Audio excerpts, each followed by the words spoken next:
안녕하세요. 저는 30대 초반의 여자입니다. 지금 결혼한 지는 얼마 되지 않은 새댁이고요. 사연을 늘 즐겨 듣던 중에 이렇게 제 사연을 직접 보내게 될 줄은 꿈에도 몰랐네요. 참, 마음감이 교차하는 기분입니다. 저의 고향은 경상남도에 위치한 작은 도시입니다. 거기서 태어나고 자랐으며 성인이 되고 대학생이 되었어도 인근에 위치한 도시로 진학하는 바람에 집에서 독립을 하지 않고 통학을 했죠. 말 그대로 고향 땅을 단 한 번도 제대로 떠나본 적이 없었습니다. 수학여행 때만 빼고 말이죠. 이곳은 완전히 제가 아는 세상의 전부였어요. 또 오랜 친구들부터 시작해서 이웃 어른들까지 모두도 알고 지낸 지가 태어났을 때부터인지라 애정도 가득한 곳입니다. 제 친구들은 드라마나 뉴스에 나오는 대도시인 서울을 보며 늘 가고 싶다며 동경을 하고 서울로의 대학 진학을 입에 달고 살았어요. 그중에 욕심 있고 공부도 잘하던 친구들은 정말로 대학을 서울로 진학하면서 독립을 하러 상경을 했고요. 하지만 전 또래 친구들과는 달리 서울에 딱히 가보고 싶다거나 동경하는 마음도 들지 않았었습니다. 의욕도 없어서 서울에 있는 대학은커녕 그냥 여차저차 되는 대로 공부를 하곤 인근 지방 대학으로 진학을 했고요. 그럼에도 불행하고 뭔가 뒤처진다는 느낌은 단 하나도 들지 않은 채 안정적이고 곁에 늘 있어줄 가족이 가까이 있다는 것과 그런 가족들의 곁에서 살며 늘 살았던 대로 평범하게 이 도시 주변을 어슬렁거리며 사는 게 제 삶의 무척이나 만족도가 높았었어요. 지금 생각해보면 저한테 딱히 필요하다고 느껴지는 것이 없었기 때문에 다른 무언가에 대해 동경이나 갈망을 하려는 마음 또한 없었던 것 같아요. 그렇게 살던 저는 대학을 졸업하고 친정집 근처에 있는 한 작은 회사에서 일을 좀 배워보겠다고 취직을 했습니다. 단순한 알바를 제외하고는 제게 첫 직장이라 불리울 만한 일자리였는데요. 사실 그곳은 어릴 적부터 제가 잘 알던 아저씨가 하는 작은 사업체였는데 저희 아버지랑도 형제처럼 친하게 지내는 분이셨어요. 쉽게 말하면 낙하산이라 할 수도 있지만 엄밀히 말하면 어른들이나 주변 사람들과 대화를 잘 나누고 유머러스한 저를 눈여겨본 사장님이 꼭 자기 사무실에서 고객 상담이나 관리를 해달라고 부탁을 하시는 바람에 저도 나쁘지 않은 월급과 복지로 자연스레 이곳으로 취직을 하게 되었습니다. 덕분에 남들은 피똥 산다는 취직을 저는 또 저희 동네에서 늘 살던 대로 살다가 취직까지 단번에 해버리며 더더욱 성인이 되어서도 이 고향 땅을 벗어날 수 없는 환경을 만들어버렸죠. 뭐 그럼에도 불구하고 불만은 여전히 하나도 없었고요. 작은 건축사무소라고 불리던 이곳은 말이 사무소지 말 그대로 집을 뜯고 고치고 새로 꾸미거나 만드는 인테리어 전문 업체였습니다. 저는 여기서 고객들을 상담하고 시공 예약까지 갈 수 있도록 회유를 하거나 고객을 끌어들이는 일을 맡았었는데요. 완전히 사무실 안에서 고객들을 통틀어 관리하고 있었기 때문에 사무실의 매출은 거의 현장을 뛰는 사장님과 다른 직원들의 노고를 제외하곤 제가 하는 만큼은 달렸다고 할 수 있었습니다. 얼마나 제가 고객들을 데려오고 시공 예약까지 이끌어내는지에 따라 그달의 매출이 달라졌어요. 나름 일을 해보니 점점 의욕이 생기고 다 같이 돈 잘 벌면 또 좋은 게 아니겠냐며 으쌰으쌰 해보려는 마음이 들곤 해서 정말 열심히 일했죠. 누구보다 고객의 말과 취향 등을 가장 먼저 듣고 파악할 수 있는 자리였기에 사교적이었던 저의 성격과도 잘 맞는 직업이라 생각을 했어요. 그러다 보니 규모가 보통 정도였는데 점점 제가 입사 후 해를 거듭할수록 규모가 커지기 시작했어요. 일하면 남는 시간에도 가게 일을 도와보겠다며 남들도 다 한다는 괜히 인터넷 블로그도 만들어보고 SNS 채널도 만들어서 시공 현장을 따라다니며 사진을 찍고 포샵을 하고 올리는 것까지도 제가 다 책임을 지고 했죠. 그러다 보니 점점 저희 업체를 팔로우하는 사람들의 수도 기하급수적으로 늘어났고 몇 번 인테리어로 유명한 채널에 소개가 되기도 했는데 그때마다 거의 몇천 명씩 팔로우하는 사람의 수가 증가했어요. 관심을 가져주는 사람들이 많아지고 또 정말 관심의 대상이 되고 나니 여기저기 예전에는 동네 사람들이나 이 조그만 도시에서 서로 알고 지내는 사람들이 추천을 해주면 찾아오는 게 전부였는데 이제는 건너 건너의 도시 사람들도 찾아오거나 문의를 주기 시작했고 잡지 촬영 등 개성 있는 홍보 매체를 탈 기회도 늘어났죠. 특히 제가 사는 지역에서 사업을 하고자 하는 젊은 사업가분들이 업체의 이름을 빌려 콜라보를 하고 싶다며 자신의 사업체 매장 인테리어를 부탁하는 경우가 정말 많았고, 그러다 보니 저도 군데군데 아는 사장님들도 많아지고, 덩달아 도시에서 뜻하지 않게 마당발이 되기도 했죠. 일복 터진 사장님은 제 덕분이라며 저희 친정아빠한테 입이 닳도록 칭찬하고 사셨고, 화끈한 성격 덕분에 보너스도 자주 주셔서 저는 이곳에서의 일에 무척이나 만족을 하며 살았어요. 대단한 직장이 아니어 보일지라도 제가 스스로 이만큼의 만족을 갖고 일할 수 있는 직장이 또 있을까 싶어서 정말 남들이 하나 부럽질 않았어요. 그렇게 열심히 일만 하고 친구들과 먹고 싶은 거 사고 싶은 것도 마음껏 사고 또 간간히 연애도 해보면서 30이 될 때까지 평범하게 고향 땅 안에서 살았는데요. 그러다 정말 인연처럼 나타난 남편을 만나게 되었어요. 경남 토박이인저를 처음으로 이곳 밖으로 나가 서울에서 살고 싶다라고 생각하게 만든 서울에서 온 남자였던 우리 남편.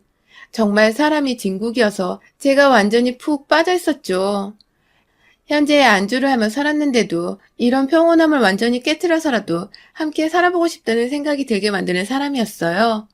이런 남편과는 마찬가지로 일을 하면서 만나게 되었는데요.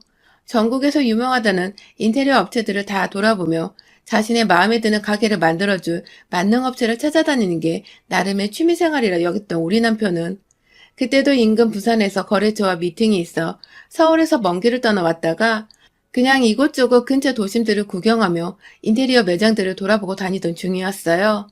그러다 어느 잡지에서 봤는지 친히 저희 가게까지 찾아오게 되었는데 둘이서 상담을 하고 상담을 받기는커녕 대화를 좀 나누다 서로 첫눈에 반해버리고 말았었죠. 눈에 하트가 가득 담겨서 좋아 죽겠는 표정을 숨기지 못했던 그날의 남편의 표정은 아직도 제가 정말 잊을 수가 없습니다. 그렇게 대화를 나누다가 사투리를 안 쓰는 남편이 서울 사람인 것도 알았고, 그러다 보니 이 사람이 살아온 배경이 그곳이 궁금해졌어요. 그렇게 짧은 만남이었지만 꾸준히 연락을 하고 지내오다가 남편이 먼저 제가 사는 곳으로 차를 타거나 혹은 KTX를 타고 내려와 데이트 신청을 하기 시작했고, 그렇게 저희는 연락만 하다가 데이트까지 이어지며 결국 서울과 지방 도시 간의 장거리 연애를 시작하게 되었습니다. 제 인생 첫 타지 남자였고 장거리 연애였죠. 서로의 얼굴을 보고 싶을 땐 못 본다는 것은 정말 고역이었어요. 그럴 때면 서로 하루 종일 핸드폰을 붙잡고 대화를 하거나 영상통화를 하며 밤새도록 시간을 보내곤 했죠. 그리고 주말이 되면 어김없이 저를 보러 와주던 이 남자의 정성을 저는 무려 1년이나 지켜봤답니다. 정말이지 늘 한결같았고 먼 길 찾아 절 보러 와주는 이 사람의 모습이 너무너무 고맙고 또 한편으로 미안하기도 했어요. 늘 남편이 먼 길을 보러 와주는 사람이었으니까요. 하다하다 저희 동네 근처에 전셋집까지 얻어서 살림을 차린 남편은 왔다 갔다 하면서 제게 애정을 보여줬고 그런 남편의 모습을 보며 저도 연애 때부터 가끔씩 서울에 올라가 남편을 깜짝 놀래켜주거나 남편과 데이트를 하며 시간을 보내기도 했어요. 그러다가 자연스레 서로의 가족들에게도 서로를 인사시켜주며 곧 결혼하고 싶은 사람이란 걸 밝히게 되었죠. 저희 부모님과는 워낙 저희 고향으로 올 때마다 데리고 갈 곳이 없어서 제가 동네 카페 여기저기를 돌며 데이트를 했는데 그 바람에 아는 아저씨를 만나고 아는 아줌마를 만나고 그러다 소문이 금세 퍼져서 진작부터 인사를 나누고 알던 사이였어요. 연애 1년 차에는 남편이 먼저 저희 부모님의 안부를 묻고 함께 놀러 가자고 조를 정도로 죽이 맞아 잘 지내고 있고요.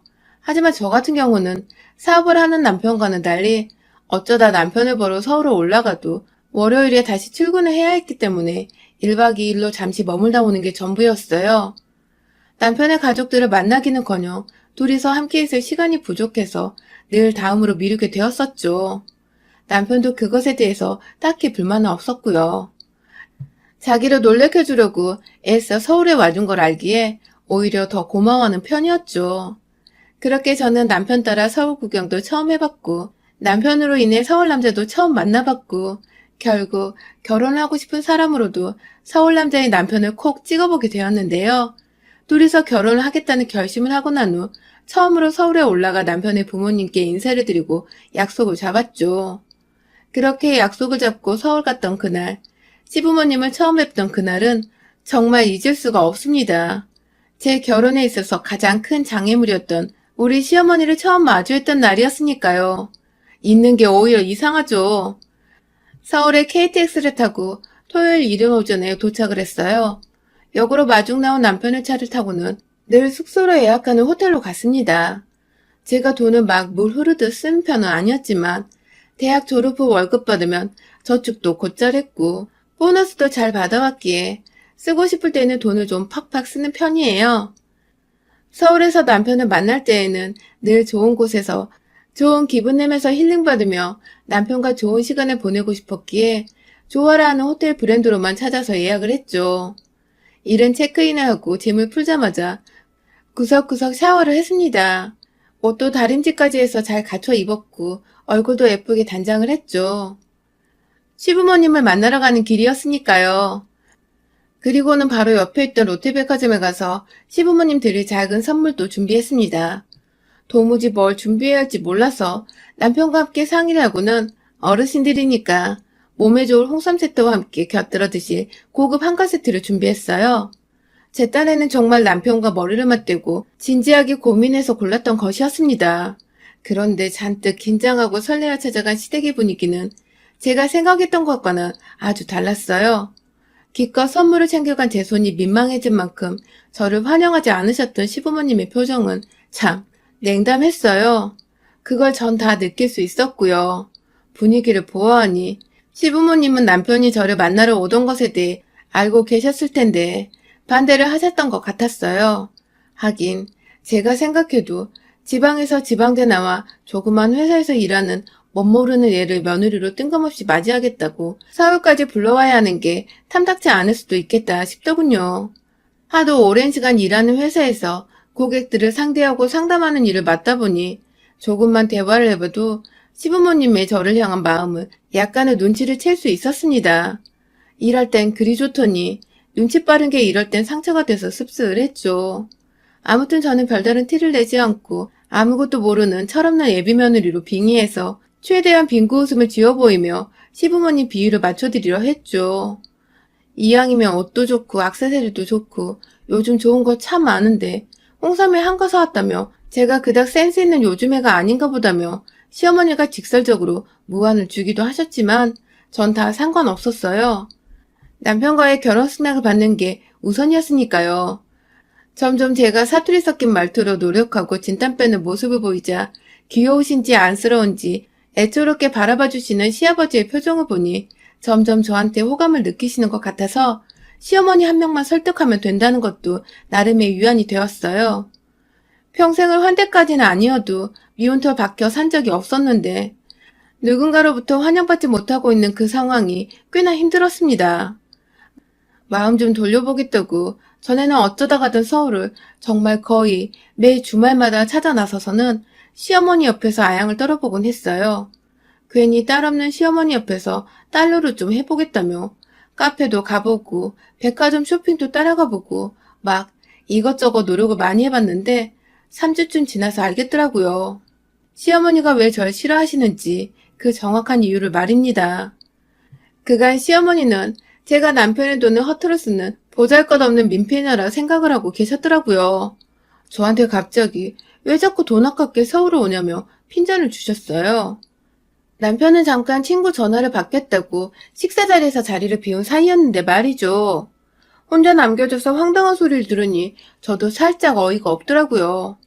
무슨 소리냐고 물어보니 제게 그렇게 안 봤는데 생각보다 은큼한 구석이 있다며 간을 살살 보시던 시어머니. 더 들어보니 그건 호텔비를 말하는 것이었습니다. 아니 글쎄, 제가 직접 벌어다 놓은 제 돈으로 예약을 하고 결제까지 한 그 호텔 비용을 그간 자기 아들이 내주고 있었기에 제가 자주 서울을 찾아오고 이렇게 매번 놀러오다시피 와서는 옆에 쫄랑쫄랑 따라다니는 거 아니냐고 그러시는 겁니다. 자기 아들이 돈 벌어서 제 호텔비나 내주는 꼴이 너무 화가 난다고 말이죠. 근데요, 그 자리에 저희 시아버지도 계셨었거든요. 시아버지가 난감한 표정을 지으시는 걸로 보아 그간 제 욕이란 욕을 시아버지 앞에서 엄청나게 하셨나 보더라고요. 시아버지는 오해면 어쩌나 싶어 난감해하고 있고 저는 저대로 화가 나고 어이가 없어서 두 어른들을 멀뚱멀뚱 쳐다보고 있고 그러다 남편이 다시 자리로 돌아왔는데 제가 몇 마디 대놓고 던져봤습니다. 아주 천연덕스럽게 일부러 말이죠. 자기야, 어머님이 나 지금 묵는 호텔 자기가 계산한 줄 아시나 봐. 라고 말입니다. 그 비용을 제가 내고 있었던 것이며 시어머니가 오해한 것이 맞게 된 순간 시아버지는 시어머니를 지그시 째려보시고는 이내 저한테 미안하다는 듯 어색한 분위기를 털기 위해 헛웃음을 짓기 시작하셨어요. 시어머니는 여전히 입을 꾹 다문 채 민망한 남편을 쳐다보지도 못하고 계셨고요. 제가 정말 일하면서 어르신들 포함해 누구 비유 맞추는 건 전문인데 딱 보니 우리 시어머니는 한마디로 제가 근본도 없는데 근사한 호텔에서 팔자좋게 지내며 자기 아들 돈 뜯어내는 거 아닌가 싶어서 배알이 꼴리셨나 보더라고요. 안 그래도 마음에 안 들어 죽겠는데 매주 찾아오니 화는 더 났을 테고요. 뒤늦게야 민망함을 털어냈곤 그걸 너가 다 내고 있냐면서 자기 아들한테 부탁 좀 하지 하며 마음에도 없는 소리를 하시며 웃고 넘기시는 어머니 모습에 아무리 남편이 좋아 죽겠어도 시어머니를 보니 결혼 생활이 순탄치는 않겠다 싶어서 이 결혼을 허락받는 게 맞을까 아닐까를 무지하게 고민했습니다. 그런 제 속으로 아는지 시어머니도 끝까지 결혼하란 말을 안 꺼내시고 그냥 절 잠시 만나는 여자친구 보듯 대하셨고요. 그러다 결국 시어머니가 자꾸만 저를 건드리셔서 제가 차마 남편을 포기 못하겠고 반대로 시어머니의 코를 납작하게 해버렸습니다. 결혼 허락을 받기 바로 직전에 말이죠. 시어머니 보기 불편해서 자주 가던 서울행도 조금씩 줄이고 아주 간간히 남편과 저희 고향에서 데이트를 하면서 시어머니의 허락은 뒷전이라며 저희 나름대로 약간의 결혼 준비를 하고 있었는데요. 그러다 시어머니께서 직접 제 핸드폰으로 전화를 하셨어요. 처음 있었던 일이었죠. 놀란 마음도 있었고 혹여나 헤어지라고 돈봉투 쥐어주는 그런 막장 드라마 속에 시어머니 노릇을 하려고 전화를 한 건 아닐까 싶어서 겁도 났습니다. 많은 생각 끝에 전화를 받았는데 아니 글쎄 시어머니가 지금 제가 사는 저희 고향에 와 계신다는 게 아니겠어요? 친구들과 부산에 놀러 왔다가 제 얘기가 나와서 제 생각이 났다며 진짜인지 거짓말인지도 모르겠는 말을 하시며 혼자 대뜸 택시를 타고 찾아오신 시어머니. 참 대단한 분이란 생각이 들었죠. 후다닥 옷을 챙겨 입고 자주 신지도 않는 구두까지 신고는 어머님이 계시다는 로데오의 한 카페로 갔습니다. 가는 길에 혹시나 싶어서 남편한테 지금 어머님이 우리 동네 와 계신 거 아냐며 만나러 가는 길에 SOS를 쳤고요.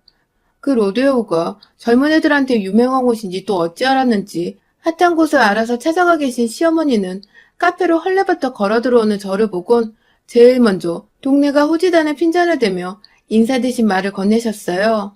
좋은 동네가 없어서 카페 찾는 게 너무 힘들었다면서.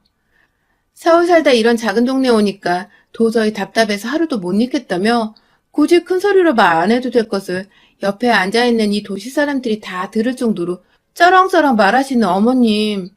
창피해서 얼굴을 들 수가 없더군요. 저희 동네가 창피해서가 아니라 시어머니의 무식한 그 생각이 창피해서 말입니다. 겨우 얼굴 붉히고 싶은 일 만들고 싶지 않아서 참았어요. 그리고는 어머님 따라 금세 카페를 나왔고요. 어디든 데려달란 시어머니 말씀에 주차장으로 향했어요. 제가 혹시나 이럴까봐 자차를 가져왔거든요. 작은 모닝 말입니다. 이 동네에서 이거 끌고 다니며 출퇴근하면 경비도 아주 전략되고 뭐 저처럼 여자인 제가 이용하기엔 정말 손색없는 좋은 차였어요. 차가 있는 곳으로 다가가 문을 여는데 갑자기 뒤에서 에휴, 예! 하는 시어머니 목소리가 들렸어요. 너무 놀라서 저 정말 뭔 일이냐면 후딱 뒤를 돌아봤는데 아니 글쎄 시어머니가 제 차가 조그만 거라 창피해서 못하겠다며 원래 이런 촌구석에서는 다 이런 질 떨어진 차만 타고 다니냐고 애꿎은 제 차를 욕하는 게 아니겠어요? 제가 도시에 안 살아봐서 제 또래의 여자애들은 무슨 차를 타고 다니는지 제가 트렌드를 모른대요.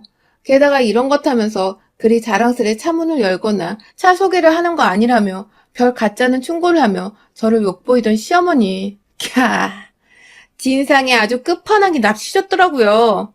그거 제가 월급 모아서 제 돈으로 산 첫 차였는데 지금껏 운전해오며 운전 조심하라고 다니란 충고는 들었어도 총구석에서 질 떨어진다는 소리는 또 처음 들어봤습니다. 안 그래도 구두 신고 있는 상태라 어머님 뒤만 이리저리 쫓아다니다가 다시 주차장 와서 또 차 끌고 나가려고 정신이 하나도 없고 몸도 벌써 피곤한 상태인데 자꾸 승질을 건드리는데 계속 더 참았다가는 하루 종일 제가 가진 것들, 제 배경들, 제가 아끼는 제 고향까지 싸그리 잡아서 비하하고 비꼬지 못해 안달날 것 같아 그냥 확 이 결혼까지도 엎어버릴까 말까 정말 나름대로 극단적 선택을 하랴 머리가 지끈거리는 그때 남편한테서 연락이 왔어요. 뒤늦게 제 문자를 보고서 전화가 온 것이었죠. 일부러 안 받으려다가 남편도 알 건 알아야 한다며 수화기 전화 버튼을 눌러버렸어요. 시어머니는 그걸 아는지 모르는지 또 한참을 굳이 제 차를 한 바퀴씩이나 돌며 구석구석 보더니 너 내가 드라마도 안 보냐? 사업하는 남자가 이런 걸 끌고 다니는 여자를 만나면 모양이 서냐며 남편 편만 들어댔고 제가 거기다 대고 제가 운전하기엔 편하고 저렴해서 부담 없이 사용할 수 있다며 대꾸를 하니 주차장 한복판에서 버럭 소리를 지르며 더워 죽겠는데 쓸데없는 걸로 어른이랑 논쟁을 하려 한다며 대뜸 제 말을 잘라먹고 화부터 내기 시작했어요. 그 바람에 저는 남편을 의식하며 마음에는 없는 조성하던 소리를 하며 깨갱했고 시어머니는 더 의기양양해져서 제 차를 쪽팔려서 못하겠다며 당장 콜택시를 불러달라고 바락바락 우기셨습니다. 한참 동안 시어머니가 앙칼진 모습이 어처구니 없게도 귀엽다며 더 짓거려보란 듯이 쳐다만 보고 있었어요. 제 풀에 꺾일 때까지 지켜만 보다 보면 지도 반응이 없으니 잠잠해지겠거니 했죠. 그랬더니 정말 5분도 안 돼서 목 아프다고 물을 사달라는 시어머니. 그냥 그 손에 물 대신 제 핸드폰을 쥐어줬습니다. 이걸 왜 자기 주냐며 도로 가져가 절 주려다 핸드폰에 떠있는 통화 상태 이름이 자기 하트가 그려진 걸 보고는 직감적으로 자기 아들인 거 알았는지 냅다 끊어버린 시어머니. 그런 시어머니 앞에서 도로 핸드폰을 뺏어와 전화를 다시 걸어 남편에게 말했어요. 내가 지금 니네 엄마한테 당했으면 절대 못 잊겠다고. 너랑 결혼 못하겠다고 하자. 먼 서울에서 방방 뛰며 안 된다고 난리가 난 남편. 당장 제가 있는 곳으로 오겠다는데 그래봤자 가장 빠른 KTX를 타도 적어도 4시간은 걸리는 거리였거든요. 못 참겠다고. 정말 나랑 결혼하고 싶으면 너 당장 내가 사는 고향 땅으로 내려와 네가 나랑 같이 살라고 말했어요. 그리고는 옆에서 그게 무슨 말도 안 되는 소리냐며 또 바락바락 기를 쓰던 시어머니. 전 그런 시어머니를 그냥 주차장 한복판에 세워놓은 채 혼자서 JMI 모닝을 타고 사라져드리겠습니다. 하고서는 빠져나왔네요. 차 문을 닫았는데도 뒤에서 절 부르며 다급히 멈추라던 시어머니의 목소리가 바로 옆에 있는 것처럼 쩌렁쩌렁하게 들려왔어요. 하지만 전 뒤도 안 돌아보고 예쁜 제 모닝차를 타고 집으로 돌아왔습니다. 시어머니는 그 길로 혼자 어찌저찌 길거리에서 택시를 잡아 부산으로 돌아갔더더군요. 여기 오는 길에도 우아하게 택시 타고 오신 줄 알았더니 알고 보니 친구들하고의 모임도 순 뻥이었고 택시 타고 온 것도 뻥이었고 그냥 부산역에서 버스 타고 저희 고향으로 찾아오셨던 것이더라고요. 버스 타고 오면서 본 로데오 거리를 기억해놨다가 혼자 또 허세 부린다고 나름 번화가 같은 곳에 가서는 서울하고 지방 타령을 해대며 저를 살살 약올리셨던 것이고요. 그렇게 돌아가선 남편과 한참을 다퉜는지 이 모자는 결국 남편이 저 좋아 죽겠다며 저 따라 제가 사는 고향으로 이사오게 되며 완전히 싸움이 종료되었습니다. 그렇게 총구석이라 무시하던 곳으로 아들이 살겠다고 이사를 하니 속이 뒤집어진 시어머니는 몇 날 며칠을 머리에 흰 두건을 쓰고 혼자 시위를 하겠다고 몸져 누워있었지만 끝내 남편이나 저나 신혼의 즐거움으로 시어머니를 까마득히 잊은 채 결혼 생활을 즐긴다고 시댁은 근처도 찾질 않았고요. 그 바람에 어머님도 거의 포기하다시피 지금은 체념하고 아들 없는 척 살고 있다 하네요. 물론 간간히 저한테 연락 와서 남편 밥 잘 챙겨주라는 시덥지 않은 어머니 노릇을 하고 있는데 아직 정식으로 미안하단 말을 안 하셨기에 무지막지하게 문자는 씹어대고 있는 중입니다. 그 바람에 또 제가 문자 답장이 없다며 시아버지고 남편이고 여기저기 자기 편 좀 들어달라고 떼를 썼고 제가 한 번만 더 그런 문자 보내면 어머님 귀한 아들이 이 총구석에서 식옷밥도 제대로 못 먹고 살 줄 알라며 유치한 협박을 하자 바짝 또 쪼르셔서는 아무 말씀도 없으시네요. 하마터면 빈정상하게 하는 성질 더러운 시어머니 때문에 제 결혼이 날아갈 뻔했는데 반대로 시어머니를 날려버리고 남편을 제 옆으로 데려온 덕에 괜찮은 신혼생활을 보내는 중이네요. 아마 두고두고 잘한 일이라고 흐뭇해할 것 같아요. 여러분의 생각은 댓글로 남겨주세요. 오늘도 시청해주셔서 정말 감사합니다.